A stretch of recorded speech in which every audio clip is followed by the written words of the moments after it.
Hey everyone, welcome to this episode of episode one. I am looking forward to once again sharing with you my thoughts on countless shows across all streaming platforms. And today we're going to go kind of further back than we have been over the last few episodes. And I am sending this show out to my friend Smacklemore in Scotland, who gave me the idea for watching this show, a show that I really wasn't familiar with. I'd heard of it, but I never had checked it out. And I finally had a chance to doing this project.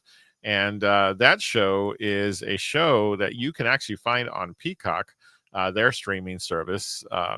And it is a show from 1999.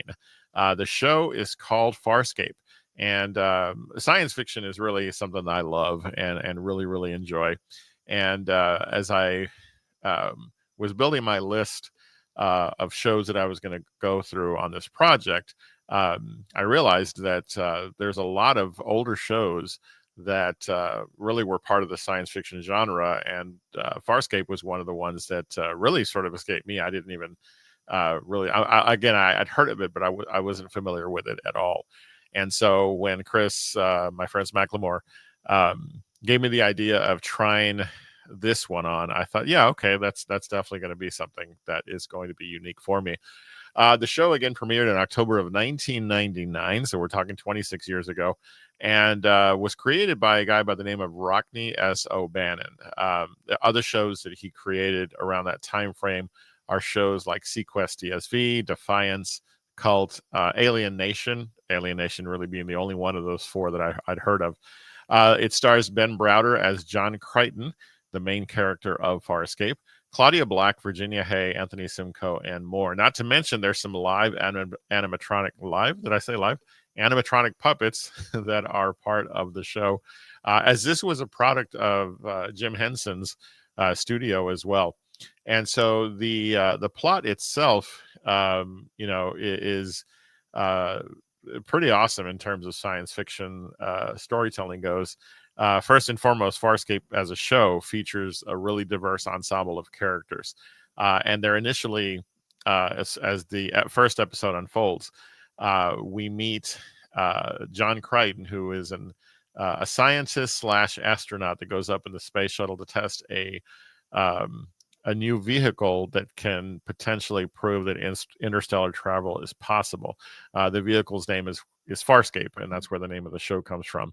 As the first few minutes of the first episode unfold, some form of electromagnetic wave interferes with his vehicle, his Farscape spacecraft, and he's transported through a wormhole that takes him into another portion of the universe. He meets a huge ensemble of characters that are escaping from the corrupt authorities known as the Peacekeepers. He gets pulled into a ship that is called Moya. The ship itself is a living entity, as is everything in this show, it seems. And he meets quite a few characters who are themselves on the run. In the same moment that he has been picked up by Moya, the ship, another character, a peacekeeper, who we find out are sort of the antagonists of this first episode, a peacekeeper commander by the name of Aaron Sun also gets brought into the Moya. And it's there that we start to get introduced to all the various characters. Drago, who is a warrior, the character. We also meet quite a few others that are part of this soon-to-be band of adventurers that are going to be journeying throughout this galaxy or portion of the universe that they're in. You don't really find out a lot about in the first episode where they are.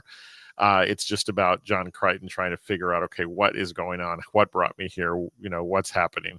And the entire first episode is just a lot of different reactions from him to all of the different characters that he meets that are all of diverse alien populations.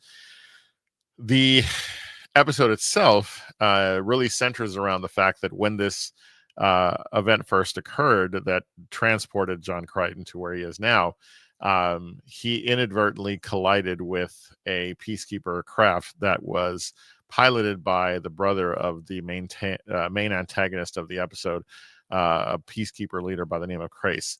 And so they're being chased as they try to capture the person responsible for Peacekeeper Crace's brother's death. They managed to escape at the very end of the episode due to some calculations done by Crichton.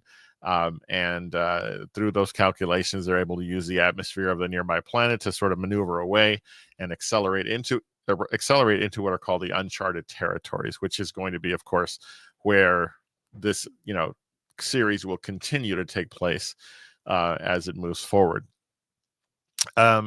It's really interesting because when you think back 26 years ago, 25 years ago, you realize, this is the kind of show that, was very popular back then. And it carried with it so many different creative elements. One would look at this and say, okay, well, one of the pros of this show, it's a very campy science fiction show. It's appealing to, a seemingly large age group. But one of the cons for me is that it's a very campy science fiction show. It doesn't quite hold up 26 years later, seeing it for the first time. Now, I'm sure that those who've seen it and it has a huge fan following, I can see why it's appealing. And I really can't fault it for a lot because it's creative, it's interesting. And as I read further about sort of what happens in the series to the characters and who else is introduced, there's a lot to be said for how rounded of a universe Farscape became. And so while it's probably not a show that I'm going to continue myself, it definitely is this moment in time of television that I can truly see how creative the producers of this show were, and what their intent was when, in a world surrounded by Star Wars, Star Trek, and your more mainstream science fiction shows, Farscape stands out as an attempt to create a universe that is unique in its own way and created its own following and fan base. And so I think it's successful. What was done was successful and did create a fan base that even now, even today, still considers this show a gem. And so I want to say thank you to my friend Chris for introducing me to this and for having me go through it to give my thoughts on it. Again, I hope you'll check it out. And if you do, let me know what your thoughts are on the show Farscape. It's again, very interesting to see an attempt to create a whole new universe around such interesting characters and using such various forms of media in terms of not just actors, but also animatronics and other creative forms. And so if you check out Farscape as a result of this episode, I hope you'll let me know in the comments as well. And more importantly, don't forget, click on that subscribe button so you can follow the show and the notification bell so you can know when future episodes land. My hope is to put out an episode a day, at least every few days, at least a couple of days, in a row. We'll see what happens as this journey continues. But I really want to try to put out as much content on this channel as possible to give you an opportunity to decide, hey, what's a good show I should check out? So thank you, as always, for joining me here. And as we get ready to get out of here, I just want to remind you, as I always do, that you are awesome, you're amazing, and the world's a better place because you are in it. I will see you next time on episode 1. Thanks so much. Have a great week.